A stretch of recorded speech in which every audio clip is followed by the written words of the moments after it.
Hello students, welcome to my channel. Today we will do questions of supporting material chapter 4th class 9th structure of atom. तो चलिए करते हैं start. Student question number first को solve करते हैं। Question number first में बोला गया है what will happen to an element X if its atoms gain 3 electrons. तो गेन 3 इलेक्ट्रॉन्स का मीनिंग क्या है स्टूडेंट? जब हम गेन करते हैं इलेक्ट्रॉन्स तो इलेक्ट्रॉन्स पर क्या होता है, जो एलिमेंट होता है उस पर क्या हो जाता है, नेगेटिव चार्ज हो जाता है। ठीक है, क्लियर स्टूडेंट? सबसे बड़ा चेंज तो हमें यही देखने के लिए मिलता है। खुद सोचो क्या चेंजेस होंगे। 3 इलेक्ट्रॉन्स को गेन करने का नेगेटिव चार्ज आएगा। नेगेटिव चार्ज आएगा तो क्या कहा जाएगा, उसको कहा जाएगा ये एनायन है। ठीक है, और प्लस ये क्या कर लेगा, स्टेबल कॉन्फ़िगरेशन अटेन कर लेगा। तो यही इसके क्या है, रीजन्स हैं, मतलब रीजन्स हैं या सॉल्यूशंस हैं, यही इसका आंसर है। ठीक है, तो the element will form a tri-negative ion to achieve a stable configuration। Clear student? यही इसका क्या है, आंसर है। नेक्स्ट क्वेश्चन पे चलते हैं। If the electronic configuration of an atom is 2a2 calculate the total number of electrons in it, right the name of the atom also. अभी atomic number से ही हमें पता चलता है कि वो उस एटम का नेम क्या है। ठीक है, तो क्वेश्चन नंबर सेकेंड में ये बोलते हैं कि यदि उसका इलेक्ट्रॉनिक कॉन्फ़िगरेशन यानी कि के क्लास में 2 इलेक्ट्रॉन्स, एल क्लास में 8 इलेक्ट्रॉन्स, नेक्स्ट एम क्लास में क्या है, 2 इलेक्ट्रॉन्स है। वैसे मुझे तो स्टूडेंट पता है कि ये नंबर क्या है क्योंकि एटॉमिक नंबर मुझे इसका पता है। तो calculate the total number of जो जेड है इक्वल टू प्रोटॉन के होते हैं। एक सेकेंड, क्लियर? तो प्रोटॉन्स इसके जितने होंगे उतने ही इसका एटॉमिक नंबर होगा, उतना ही इसका इलेक्ट्रॉन कॉन्फ़िगरेशन होगा। ठीक है, तो टोटल नंबर्स ऑफ इलेक्ट्रॉन्स पूछे गए हैं। तो टोटल नंबर ऑफ इलेक्ट्रॉन्स कितने हैं इसके, 12 है। तीनों को प्लस करेंगे, 8 to 10 to 12। Clear student? अब उन्होंने पूछा है right the name of the atom also. तो इसका नेम बताइए। तो नेम क्या है इसका, मैग्नीशियम। क्या है इसका name, magnesium. Question number third पर चलते हैं। थर्ड में बोला गया है कि right the particles which determine the mass of an atom. Clear? Right any 2 observation which support the fact that atom are divisible। Students, तो जो फैक्ट्स हैं, तो फर्स्ट फैक्ट ये है कि इसकी डिस्कवरी से हमें पता चल जाता है कि क्या है, डिविजिबल है। तो डिस्कवरी ऑफ इलेक्ट्रॉन्स, और दूसरा discovery of protons. Discovery of proton से भी हमें क्या पता चलता है कि ये जो एटम है वो क्या है, डिविजिबल है। Clear student? Question number third पर चलते हैं। Name the particle which determine the mass of an atom. वो पार्टिकल जो क्या कर लेता है, डिटरमाइन करता है एटम के मास को। तो फोर्थ, वो पार्टिकल्स कौन है? तो नेम द पार्टिकल। तो न्यूक्लियस में इसका सारा मास क्या होता है, प्रेजेंट होता है। क्या होता है स्टूडेंट? न्यूक्लियस में इसका मास क्या होता है, प्रेजेंट होता है। तो न्यूक्लियस, एक सेकेंड स्टूडेंट, न्यूक्लियस, तो न्यूक्लियस में इसका मास सारा क्या होता है, प्रेजेंट होता है। तो न्यूक्लियस इक्वल्स टू, न्यूक्लियस में और क्या क्या प्रेजेंट होता है, प्रोटॉन्स प्रेजेंट होते हैं, प्लस क्या होता है, न्यूट्रॉन प्रेजेंट होते हैं। न्यूट्रॉन पर कोई भी साइन नहीं होता, प्रोटॉन पर प्लस का साइन होता है। तो न्यूक्लियस जो होता है वो पॉजिटिवली चार्ज होता है। तो इन्होंने पूछा है कि इसका मास डिटरमाइन करिए, कि जो जो पार्टिकल इसके मास को डिटरमाइन करते हैं। तो प्रोटॉन और न्यूट्रॉन दोनों ही इसके मास को डिटरमाइन करते हैं। Clear student? नेक्स्ट क्वेश्चन पे चलते हैं। क्वेश्चन नंबर 5 पे, what is the charge of canal रे। कैनाल रे पर क्या चार्ज होता है? कैनाल रे को हम क्या कहते हैं, पॉजिटिवली चार्ज रेज भी कहते हैं। ठीक है, तो कैनाल रे पे कौन सा चार्ज होगा, पॉजिटिव चार्ज होगा। क्या होगा, पॉजिटिव चार्ज होगा। ठीक है, और कैनाल रे को हम एनोड रेज भी कहते हैं। ठीक है, दोनों चीज़ें ध्यान रखना। तो कैनाल रे पे कौन सा चार्ज होता है, पॉजिटिव चार्ज होता है, positive charge. Clear student? Next question पे चलते हैं, क्वेश्चन नंबर 6 पर आ गए हम। क्वेश्चन नंबर 6 में ये बोला गया है कि what is the difference between Na and Na+ in term of electrons. Student, sodium में पूछा गया है एंड सोडियम प्लस आयन में क्या डिफरेंस है। ठीक है, तो सोडियम जो है ये एटम है और इसमें क्या है 11 इलेक्ट्रॉन्स प्रेजेंट है, जबकि ये Na+ जो है ये आयन बना रहा है, यानी कि इसमें 10 क्या है एटम प्रेजेंट है, और 1 जो एटम है ये क्या कर दिया है इसने लॉस कर दिया है, या लूज़ करने के लिए ये क्या है तैयार है। क्या करने के लिए तैयार है? लूज़ करने के लिए। ठीक है, कौन कितना इलेक्ट्रॉन? 1 इलेक्ट्रॉन। तो Na+ और Na में यही डिफरेंस है। तो Na is an atom having 11 electrons and Na+ is an ion है, फॉर्म्ड करता है व्हेन Na लॉस 1 इलेक्ट्रॉन। तो ये बताता है कि 1 इलेक्ट्रॉन्स को मैं लॉस कर सकता हूँ या कर दिया है मैंने। ठीक है, क्लियर स्टूडेंट। नेक्स्ट क्वेश्चन पे आते हैं, क्वेश्चन नंबर 7 पे।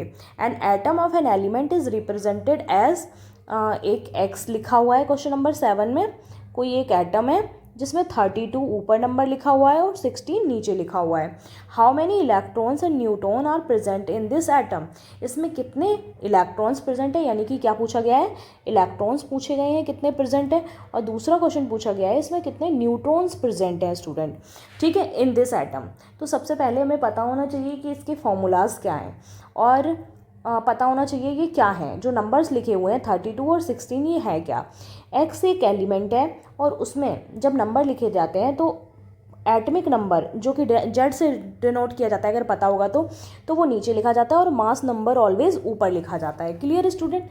तो मास नंबर ऊपर लिखा जाता है, एटमिक नंबर नीचे लिखा जाता है। तो इसका एटमिक नंबर कितना हुआ 16 हुआ। ठीक है, जबकि मास नंबर इसका कितना हुआ 32 हुआ। Clear student. जब मास नंबर 32 हुआ और एटमिक नंबर 16 हुआ तो फिर इलेक्ट्रॉन्स कितने स्टूडेंट। तो जो हमारा एटमिक नंबर होता है वो प्रोटॉन्स के बराबर होता है, और प्रोटॉन्स क्या होते हैं इलेक्ट्रॉन्स के बराबर होते हैं। तो हमारा एटमिक नंबर कितना दे रखा है 16 दे रखा है, तो प्रोटॉन भी हमारे 16 होंगे और इलेक्ट्रॉन भी हमारे कितने होंगे 16। यानी हम कह सकते हैं कि जो आपने पूछा था हमसे कि इलेक्ट्रॉन कितने हैं, तो इलेक्ट्रॉन कितने हैं 16। नेक्स्ट अब चलते हैं, न्यूट्रॉन की बारी है। तो न्यूट्रॉन जो होता है उसमें मास नंबर का फॉर्मूला लगता है, mass number equals to proton का नंबर प्लस न्यूट्रॉन का नंबर। तो मास नंबर हमारा 32 दे रखा है। ठीक है, और प्रोटॉन का नंबर अभी अभी हमने फाइंड किया है जो कितना दे रखा है 16 ये दिया हुआ है। ठीक है, प्लस न्यूट्रॉन हमको नहीं पता, तो इससे माइनस करेंगे तो 16 ही क्या आ जाएंगे हमारे न्यूट्रॉन। तो न्यूट्रॉन का नंबर कितना आ जाएगा हमारा 16। तो दोनों फाइंड हो गए। आई होप आपको समझ आ रहा होगा। क्वेश्चन नंबर 8 पर चलते हैं। क्वेश्चन नंबर 8 में पूछा गया है an atom of an element has 7 electron in its L shell. ठीक है, फर्स्ट सेल जो होती है हमारी के सेल होती है, सेकेंड सेल होती है एल सेल होती है, थर्ड सेल हमारी होती है एम सेल होती है, KLM। और उन्होंने बोला है, एक सेकेंड स्टूडेंट, वो पूछते हैं हमसे कि के सेल तो 2 इलेक्ट्रॉन्स होंगे और एल सेल में उन्होंने बोला है कि 7 इलेक्ट्रॉन्स है। कितने इलेक्ट्रॉन्स है 7 इलेक्ट्रॉन्स है। किस सेल में पूछा है उन्होंने एल सेल में। तो इसका एटमिक नंबर कितना हुआ सबसे पहले तो एटमिक नंबर, इससे हमें पता चल गया कि इसका जो एटमिक नंबर है वो क्या है 9 है। क्या है 9, 7 + 2 = 9। फिर वो क्या पूछते हैं what it is it's atomic number and valency. तो एटमिक नंबर तो हमने बता दिया इसका 9 है, तो अब वैलेंसी कितनी है इसकी। तो बैलेंसी जब हम निकालेंगे इसकी तो बैलेंसी मोस्टली अगर लास्ट क्लास हमारी कौन है एल है, और अगर लास्ट क्लास में हमारे 4 से ज़्यादा इलेक्ट्रॉन्स पाए जाते हैं तो वो 8 में से माइनस होते हैं, और 4 से कम होते हैं तो वही उसकी बैलेंसी होती है। तो ये 7 है, यानी कि 4 से ज़्यादा नंबर दिखा रहा है, तो 8 - 7 = 1 इसकी क्या आ जाएगी valency. Clear student. Question number 8 भी हमारा क्या हो गया सॉल्व हो गया। नेक्स्ट क्वेश्चन पे चलते हैं, क्वेश्चन नंबर 9 पर। Clear student. क्वेश्चन नंबर 9 पर आते हैं। क्वेश्चन नंबर 9 में बोला गया है which of the followings are isotopes and which are isobars. इसमें पहचान करनी है कि कौन आइसोबार्स है और कौन आइसोटॉप्स। तो स्टूडेंट आइसो बार्स और आइसोटॉप्स होते क्या हैं। तो सबसे पहले हम चलते हैं आइसोबार्स पर। ठीक है, तो आइसोबार्स वो होते हैं जिनके मास नंबर क्या होते हैं सेम होते हैं। मास नंबर क्या होते हैं सेम होते हैं, एंड एटमिक नंबर क्या होते हैं डिफरेंट होते हैं। एटमिक नंबर जो होते हैं वो क्या होते हैं डिफरेंट होते हैं स्टूडेंट। ठीक है, एटॉमिक नंबर डिफरेंट होते हैं, ठीक है। एटॉमिक नंबर डिफरेंट होते हैं, वो होते हैं हमारे आइसोबार्स। वो कौन होते हैं हमारे आइसोबार्स। तो आर्गन एंड कैल्शियम जो है उनका मास नंबर क्या है, सेम है। तो आर्गन एंड कैल्शियम जो हमारे हैं वो क्या है, आइसोबार्स हैं। क्या है, आइसोबार्स, क्योंकि इनका मास नंबर कितना है, 40 है। ये मास नंबर है इनका, ठीक है, और सेम है। क्लियर है स्टूडेंट। और तो एटॉमिक नंबर आर्गन का जो एटॉमिक नंबर है यानी कि जेड इक्वल टू कितना है हमारा 18, और कैल्शियम जो है उसका 20 है। Clear student. अब हम चलते हैं आइसोटॉप्स क्या होते हैं हमारे, इसका विपरीत, यानी कि हम कह सकते हैं इसका बिल्कुल उल्टा क्या है हमारा, आइसोटॉप्स हैं। आइसोटॉप्स में मास नंबर जो हैं वो क्या होते हैं, डिफरेंट होते हैं। क्या होते हैं, different mass number, and atomic number क्या होते हैं, सेम होते हैं।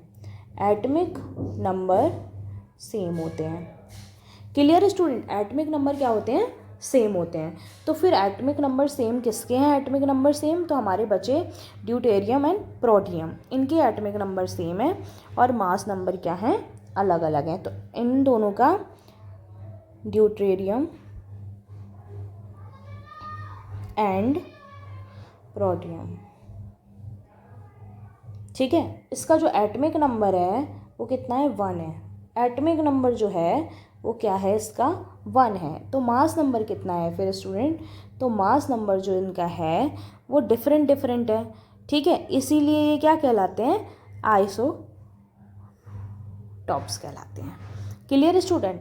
नेक्स्ट क्वेश्चन पे चलते हैं, क्वेश्चन नंबर 10 पे। और हमारे जो शॉर्ट आंसर टाइप क्वेश्चंस हैं, very short answer type questions हैं, वो क्या हो जाते हैं, कंप्लीट हो जाते हैं, ठीक है। क्वेश्चन नंबर 10 को सॉल्व करते हैं। Which subatomic particle has no charge on it. कौन सा सब एटमिक एलिमेंट है जिस पर कोई चार्ज नहीं होता है स्टूडेंट। तो इलेक्ट्रॉन्स पर नेगेटिव चार्ज होता है, प्रोटॉन पर पॉजिटिव चार्ज होता है, सिर्फ न्यूट्रॉन एक ऐसा सब एटमिक पार्टिकल है जिस पर कोई भी चार्ज नहीं होता, और वो कहाँ पर होता है, एटम के प्रेजेंट न्यूक्लियस में प्रेजेंट होता है। Clear student. तो हम कहेंगे जो न्यूट्रॉन है वो क्या है, कोई भी चार्ज नहीं रखता अपने पास, ठीक है, नो चार्ज, ठीक है। नो चार्ज पार्टिकल कौन है, सब पार्टिकल या सब एटमिक पार्टिकल कौन है, हमारा न्यूट्रॉन है। Clear student. जो क्या है हमारा न्यूट्रल है, क्या है, न्यूट्रल है, न्यूट्रॉन, ठीक है। Clear student. ये वीडियो हमारी यहीं पे कंप्लीट होती है।